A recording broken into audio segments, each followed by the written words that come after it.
Man, this is a ton of fun packed in a small package. And this is a YSR 80. They made these things from 1986 till 1992. And they're starting to be hard to find because so many of them were raced, and there's an absolute cult following of people that race these things, the 50 and the 80. This particular one has 460 kilometers on the clock. So it's pristine, really showroom condition.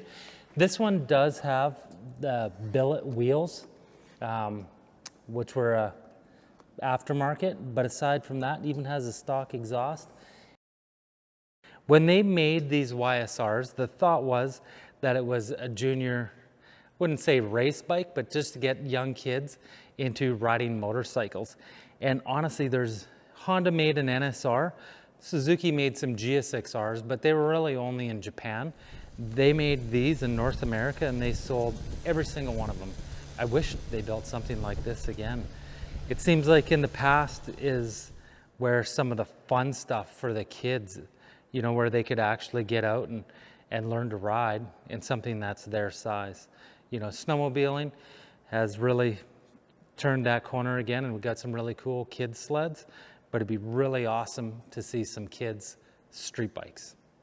Every single person who's a motorcycle enthusiast has wanted to ride these or has rode these things in the past just because they are fun.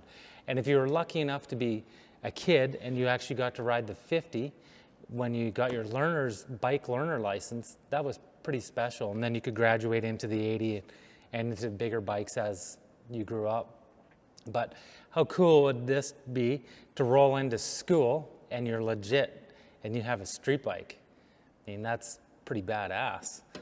For the technology of these things, really, like, it was a perimeter box frame, which would have been, you know, I wouldn't say a copy of the YZR or the RZ500 or YZR 500, which was the aluminum box frame version. And this would be modeled around that. But even this one is probably done in a chromoly steel, you know, far more rigid and probably a lot more technology than really needed. But it looks the part and it actually handles pretty good, even with an adult on it. You know, and that's why there was such a cult following of these things, whether it be the 80 or even the 50, grown adults going around the track because you're so low to the ground, your knees dragging the whole time, and it's just fun. These things are just so much fun. I can't wait to ride it.